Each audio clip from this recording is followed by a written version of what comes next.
Hi, it's Steven Shalowitz here from the One Way Ticket Show. I'm excited to announce our new YouTube channel, where we're featuring some of our classic episodes and releasing new ones as well.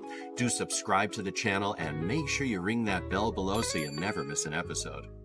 From New York City, I'm Steven Shalowitz. Welcome you to our summer special here on the One Way Ticket Show.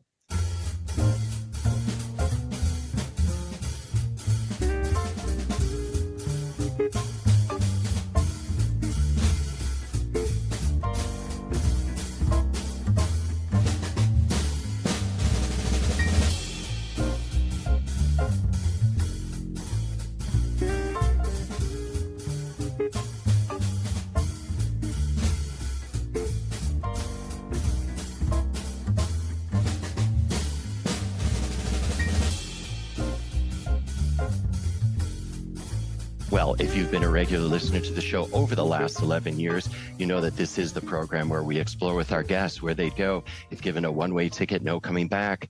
Their destinations may be in the past, present, future, real, imaginary, even a state of mind. But once again, the only caveat, there's no coming back.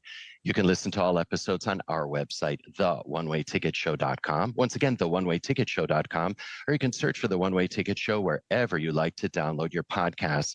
And if you haven't done so already, do follow me on all social media at Steven Shalowitz is my handle. Once again, at Steven Shalowitz, and Steven is spelled with a V. All right, as I said at the top of the show, this is our summer special, and whom better to join us for it than the actress, performer, author, and advocate who's won 5 Golden Globe Awards, been nominated for 2 Academy Awards, 2 Grammys, a Screen Actors Guild Award, and 6 Emmy Awards, having won 1, by the way. And of course, I can only be talking about the absolutely incomparable Ann-Margret. She's been a headliner at sold-out shows for years and has 56 films and counting to her credit. Everything from Viva Las Vegas to Grumpier Old Men, Bye Bye Birdie to Carnal Knowledge, and The Cincinnati Kid to The Breakup. And despite a very hectic schedule, Ann-Margret has found the time to launch a fragrance. It's called Ann-Margret, with all proceeds going to the Vietnam Veterans Memorial Fund. Ann-Margret joins us via Zoom from her home in the City of Angels. That, of course, would be Los Angeles, California. Ann-Margret, it's an absolute delight to welcome you to the One Way Ticket Show. Oh, it's so much fun to be with you. All right. I'm a new career person, yes. Yes, and we should share with our listeners that what we do have in common is we both went to New Trier High School in Winnetka, Illinois. And we'll be talking about that experience, or your experience at least there, a little bit later on in our conversation. We have so many bases to cover.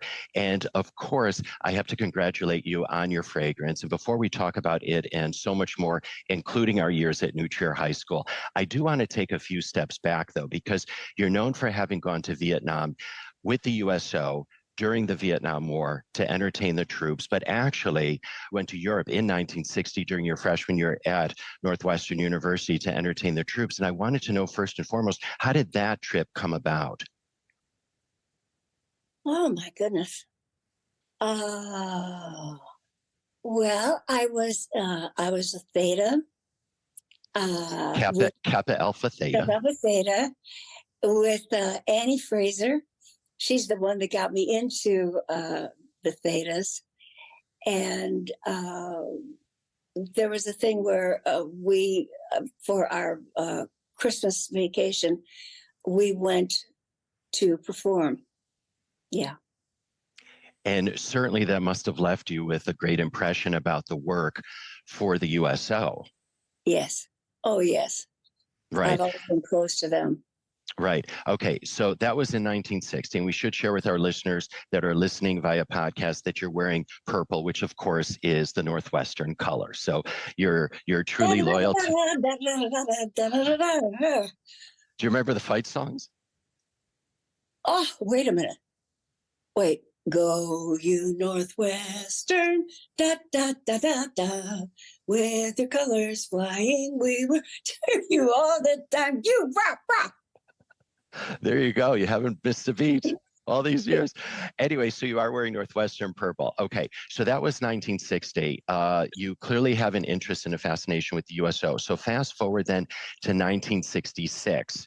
You're this mega star You already have a number of films under your belt: Pocket Full of Miracles, 61, State Fair, 62, Bye Bye Birdie, 63, Viva Las Vegas, 64, and on and on. Everybody knows Ann-Margret by 1966.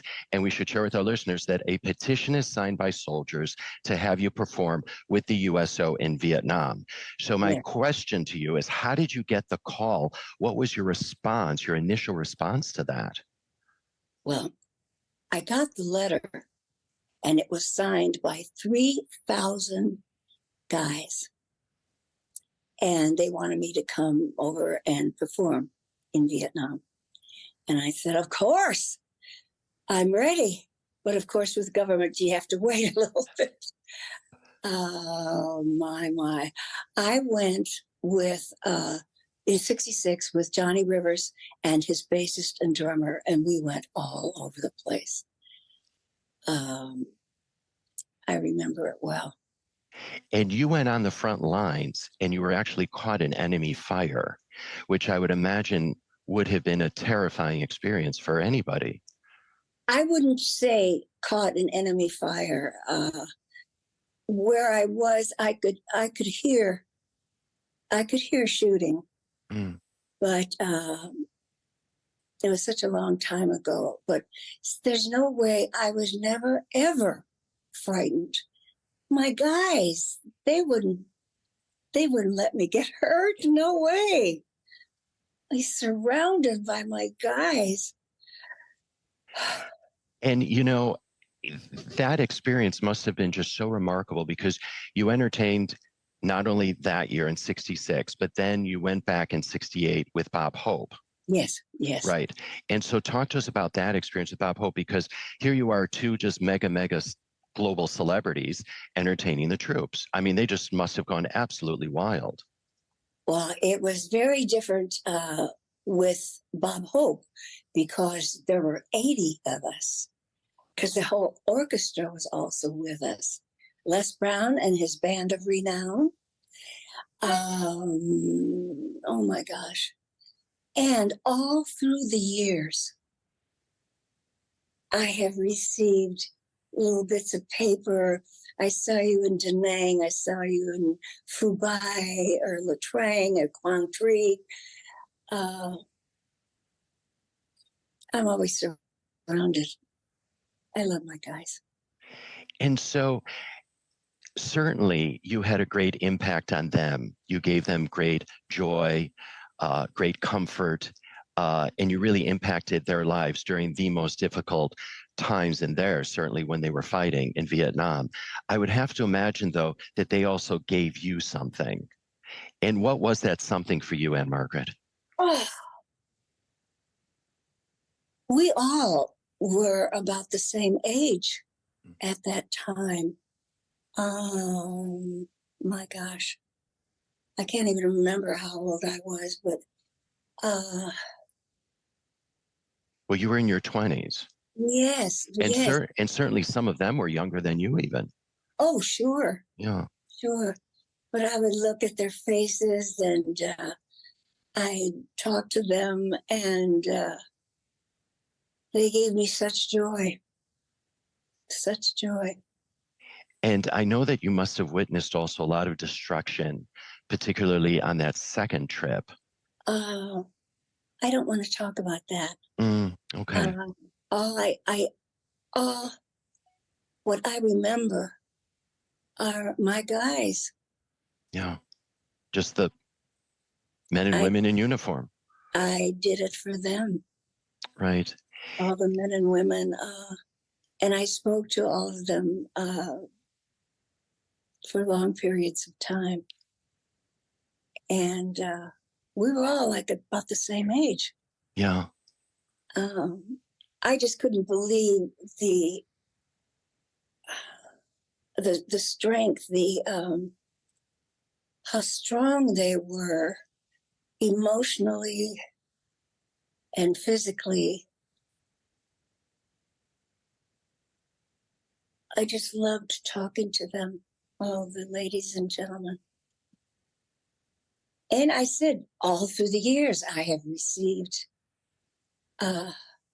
messages from guys and ladies that I saw in all those places that I mentioned before. The war went on then until 75. And then just one or two more questions about the war before I move on to your perfume, which I can't wait to hear more about.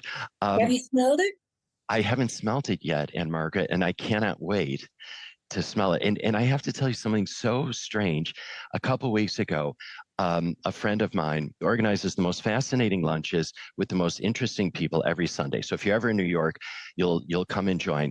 And there was a gentleman sitting across the table from me, and we were just chatting, and he said, "I bet you can't guess what I do." And I said, "I have absolutely no idea."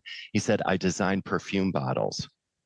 He's the foremost designer of perfume bottles. So when I took a look at your perfume bottle, I thought to myself, I know what goes into this, because he actually shared with me.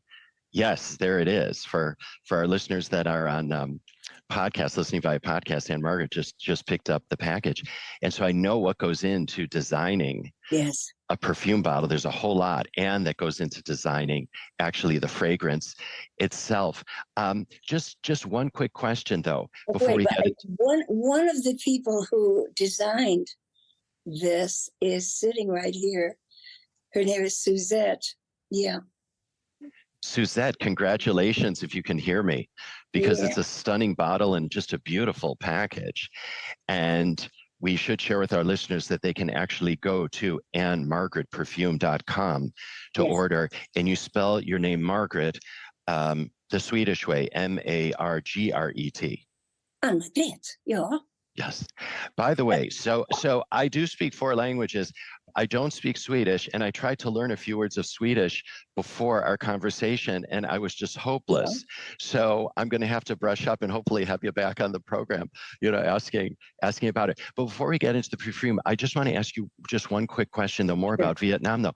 So the war raged until 1975. And I mean, I remember as a kid seeing those helicopters taking off from the U.S. Embassy, and it was just a frightening experience. And I'm just wondering, when the war was over, do you remember where you were or what went through your head at that point? Because you were just, I mean, you were there and you saw it, and you saw our men and women. I was never afraid. My guys would never let me get hurt. Yeah. Never. Right. And when the war was over, I mean, was it a sense, do you think, of in 1975 at that point, was it a sense of they're coming home? You're just elated that they're coming home? Do you remember that sensation? Yes. Yes. Right. I think for everybody. Thank the good Lord. Yeah, I think for everybody, indeed. Yes. Well, now let's move on to happier thoughts, Ann-Margret, and let's talk about your perfume. Why a perfume? Because we should say once again that all proceeds are going to the Vietnam Veterans Memorial Fund. Yes. And I think just that is just so incredibly beautiful for you to do. And I'm just wondering, why a perfume and why now?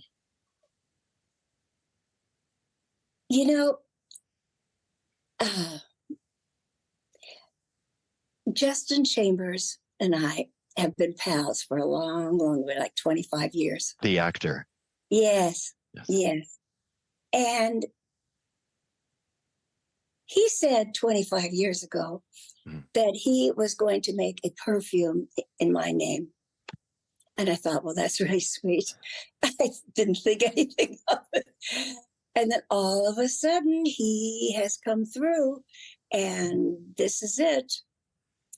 And the main ingredient is my favorite flower happens to be a Gardenia, and that's the main fragrance in this. And with notes of jasmine and Ylang-Ylang and a bit of rose. Justin just has always wanted me to have my perfume, and I've got it. And we're such pals. Where is he now? He's at home in Ohio with his parents. He's at home in Ohio with his parents. Yeah. So what you're saying, Ann-Margret, is this perfume is 25 years in the making. That's right. Holy smokes. Holy moly. I think that's going to win a record for the most time it's taken to craft a perfume. Yes. How Yes. great is that? I know it has so much in it. And I think the beautiful thing is that it's unisex. It's for men and women. No, it's not. Oh, No, it's it's not. Okay. not. I thought Uh, I had read somewhere that it was. But having said that, though, how would it jive with the male chemistry, do you think? Look, I'm sure there are men who would love this. I haven't come out with a male version yet, but we'll see. We'll see what we can see. Let's hope it doesn't take 25 years to come out with the male version, okay? Because Right. I'd like to try this Ann-Margret fragrance, see how it does on me, and then maybe I'll feed back in terms of how you might want to tweak it to make it more male appropriate. That's Nutria there. Right? That's Always Nutria thinking. ingenuity, always thinking one step ahead. Oh boy. Right. Well, really, congratulations on it. Again, all proceeds are going to the Vietnam Veterans Memorial Fund. And they do such great work because they're actually the ones that are maintaining the Vietnam Veterans Memorial, right? Mhm. I know also that in 2003, the USO honored you with the Spirit of Hope Award, which of course was named in honor of Bob Hope. Yes. Right. And so what did that mean to you, Ann-Margret? Oh, it meant the world. When I was at Northwestern, that trip that we made was USO. So I've been surrounded by USO for many, many years. It's always been fun. I've seen the world, much of the world, and I intend to see even more of it. All right. On a motorbike? Not a motorbike, a motorcycle. Excuse me. There's a big difference between a motorbike and a motorcycle. I beg your pardon. Well, you can tell how acquainted I am with that mode of transportation. This is true. I do agree. I understand now. But I have been, speaking of Vietnam, I mentioned just very much in passing right before we started rolling. I was there in 95. I was sent to work to launch Colgate toothpaste of all things when I was working in advertising. Then I went back in 97. And my mode of and I traveled for a month from north to south. And my mode of transportation in cities was actually via motorcycles. And I think that was the last time I was on a motorcycle. And you were actually driving it? I was on the back of it. I was terrified enough to be on the back of it, let alone to drive it. But have you been, I wanted to ask you though, have you been back to Vietnam since the war? No, I haven't. No, I haven't. Is that someplace that you would consider going?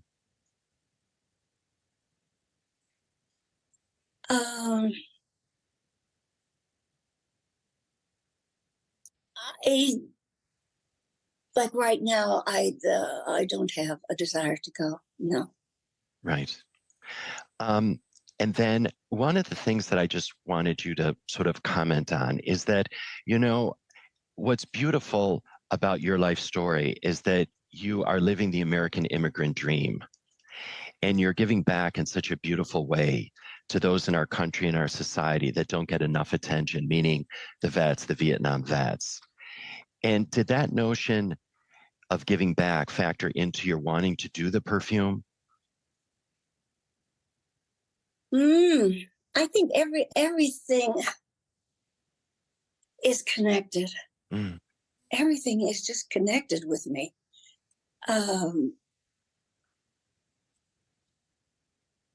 Like Justin has always had a big connection with the Vietnam gentlemen and ladies. He's my kind of guy. Got it. My kind of guy. He's a good man and listen, Ann-Margret, if he is visiting his parents in Ohio, then that means he's a fellow Midwesterner, like you and yours truly. So kindred spirits on that front. Yes. Anyway, I really, congratulations on the perfume. I really cannot wait to embrace it, smell it, and, you know, try it out. And again, to give you the feedback on how we want to craft one for men. So Yes. there you go. So really congratulations. And we're going to have a link to it on the show notes page of our episode on our website. So everyone can go indeed order it and check it out. So I'm very excited about that. Yes. So in some of the time that we have remaining, I want to talk a little bit about your career, which spans, you know, since the early 1960s. And, you know, when I was doing my homework, I was looking at the list of those that you co-starred with. And indeed, that list of greats goes from here to Timbuktu. I mean, all the greats of the 20th century, early 21st century. We should tick off for some of our listeners, whether it's George Burns, who discovered you, Betty Davis, Steve McQueen, Elvis, Bob Hope, Lucille Ball, John Forsythe, Jack Nicholson, Anthony Hopkins, Carol Burnett, Anthony Quinn, John Wayne, and the list, I mean, it goes on. Sophia Loren, and the list goes on and on. I have been so blessed. Yes. And I just wanted to ask you about just a couple of them, if you don't mind. And the first is actually Betty Davis, because, of course, as our listeners know, you actually co-starred with her in Pocketful of Miracles, a sensational movie that was in 1961. That was your first film, 1961, your first film. And I'm just wondering, what did she teach you as an actress? Like, what did you get out of that experience? Professionalism. She was always professional. I was sitting next to her between takes, and she said, you know, in the movie, I arrived on a ship, and she was Apple Annie. She was on shore, and she said that reminded her of her mother and her when she was just at my age. Oh, she was such a professional. So always, I was just so thrilled to be able to remember my words, remember my lines when I was doing a scene with her. I remember one time, and I've said this so many times, but it just meant so much to me. At one point, Miss Davis said, wait a minute. Now, you have to remember that the gentleman who was directing Pocketful of Miracles was Frank Capra. I couldn't believe it was my first movie, and I played the daughter of Betty Davis, and my director is Frank Capra. She said, "What? Makeup, hair for Ann-Margret." Okay. And she looked at me and she said, "Ann-Margret, this is your close-up. And I want you to look the best that you possibly can. All right? Okay," and fix her hair, makeup, everything. She let them do their work. And then she looked and said, "Okay, now we can go. This is the Frank Capra." And you know that only Betty Davis could do that, right? Only it would occur to her. Wow. I mean, so really it's professionalism and perfectionism. Yes. Oh, yes. Right. I want to ask you only two questions about Elvis. And the first question is, of course, you co-starred with him in Viva Las Vegas, 1964. Professionally, what was his secret sauce? And do you think that there will ever be another star like Elvis? No, I think he was really special.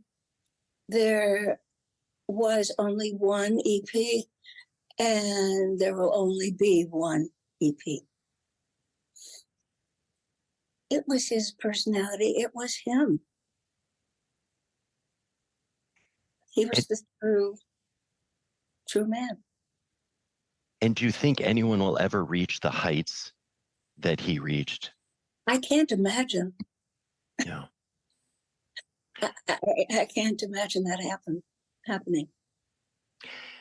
I think our entertainment landscape is so fragmented today, and there are no common cultural cues that even apart from someone having sheer raw talent, I think it would be very difficult for someone like an Elvis, even if someone were to come along, to actually capture the imagination of an entire nation and to be so multifaceted like him.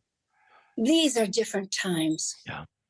There won't be a time like that again. This is a different world. Yeah. Yeah. Well, that's why I wanted to ask you about Yes. that. And I do actually agree. And then one other, I mean, I could have probably a whole separate conversation with you on Bob Hope, but one question that I wanted to ask you about Bob Hope was, I was listening to an interview that Larry King gave to somebody that was interviewing Larry King. And I know you were on Larry King many times. Yes. Lucky you to have gotten to know Larry King. Yes. And he said something very interesting that I wanted you to respond to, because he said he knew what Bob Hope was thinking, but he never knew what Bob Hope was feeling. And I'm just wondering, did you get to know Bob Hope as a person? Yes. Yes.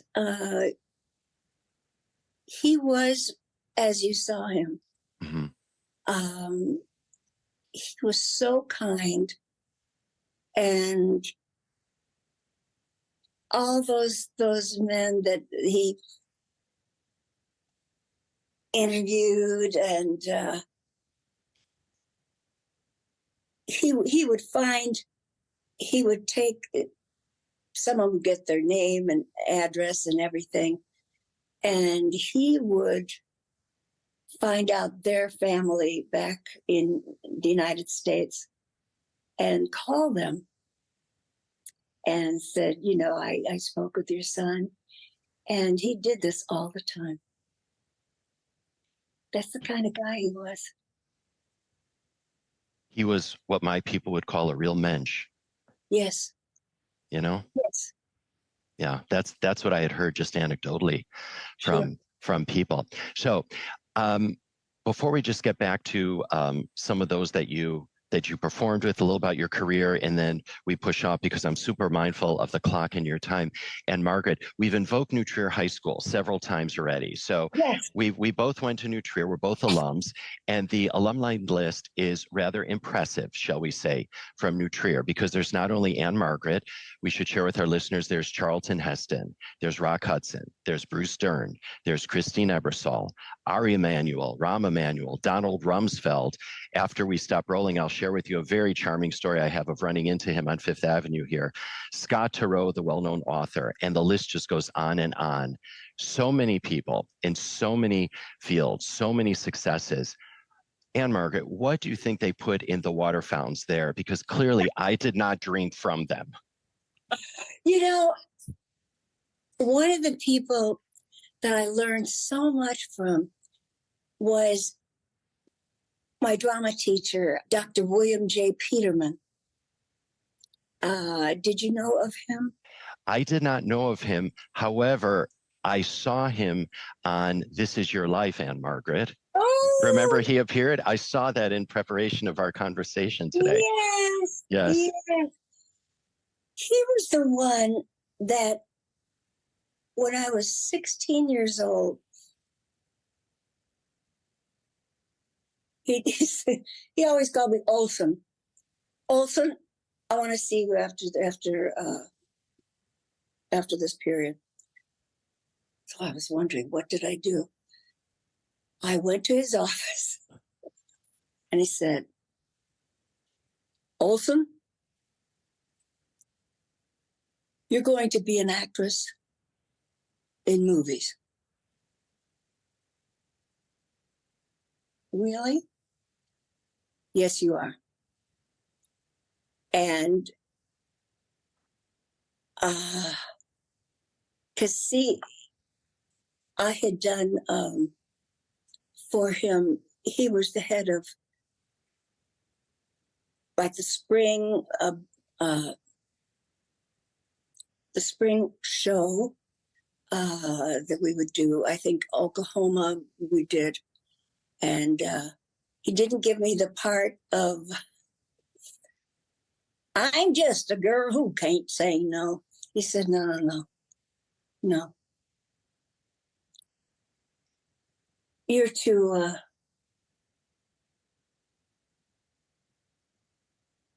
city for that. Okay. And then the next year, he gave me, this is from a show called Plain and Fancy about the Amish. And I played a girl.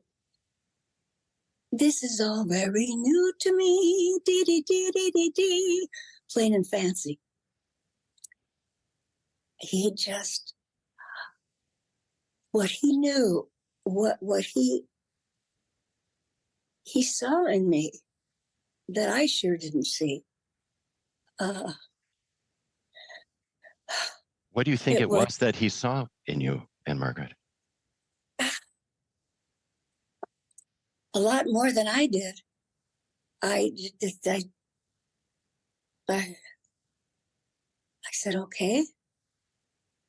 All right. I tried to live up to him. When I saw the program This Is Your Life, Ann-Margret, I think it was in 1971, if I'm not mistaken, that they made that. And people can obviously see it on YouTube, as I did. And he said something to the effect of that this is only part one, because there are going to be other parts. I'm paraphrasing him, that there's even more to come, that it wasn't that this is just your life and then calling it a day, that you were going to have really a stellar career afterwards. So definitely he knew what he was talking about. And boy, am I happy that I am a healthy person. Oh, dear. I love that man. Yeah. Well, I have to say, I know that you got a great education there.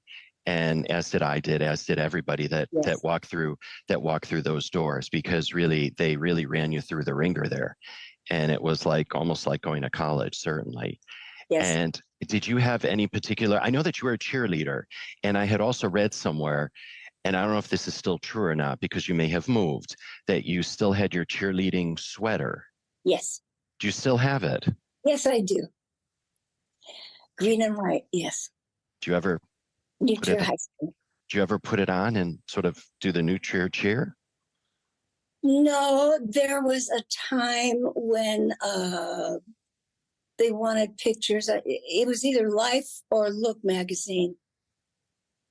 But I haven't since then, no. Okay.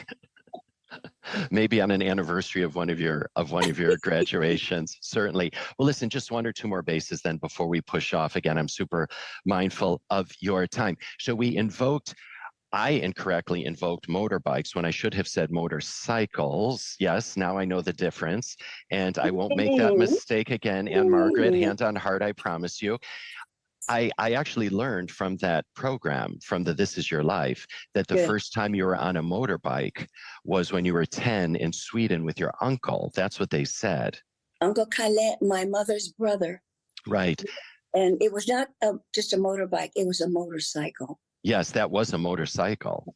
And I'm wondering what captivated you from the time that you were a child to have this lifelong love affair with motorcycles? Speed. That's it? Speed, the excitement of it, and the speed, and like taking it out like at midnight or 2 a.m. when it's black outside except for the street lights. and it's hot outside. It's just exciting. Are you still riding? Yeah. And always with a helmet, I hope. Yeah. Oh, Or, yes. yes, because I know about I'm your... crazy, but I'm not stupid. There you go. Well, it drives me nuts when I see people riding their bikes here in New York and they have their earbuds in their ears and they're not wearing a helmet and they're looking down at their cell phones while they're riding their bikes in New York City traffic. I mean, that's just absolutely, absolutely absurd. Again, just one or two final points. You co-starred with John Wayne, 1973, The Train Robbers. He had such a wonderful quote about you that I know you know, but I want to share with our listeners, and I want to ask you something about it, because he said, quote, "When I die, I want Ann-Margret to dance on my coffin. If you don't see me in 5 minutes, you'll know I'm dead for sure." That was John Wayne speaking about you, Ann-Margret. And for me, when I first heard that quote, and I know that you've heard it before, but when I first heard that quote, I really thought that it showed how multifaceted you are, because you're such a calm person, yet when you go on stage to perform, you're like a fire hose of energy. And I'm wondering, where does that come from? I got so much inside of me that I try and keep contained.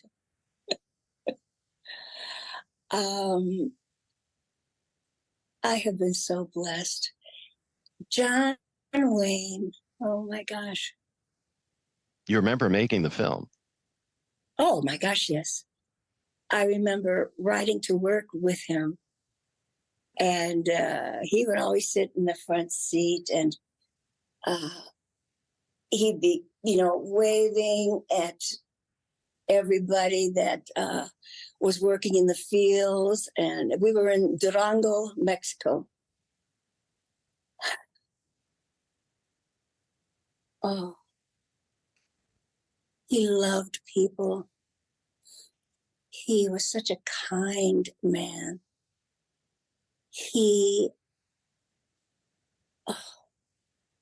When he heard that my father had passed away, he sent flowers. We found out that, and he sent flowers.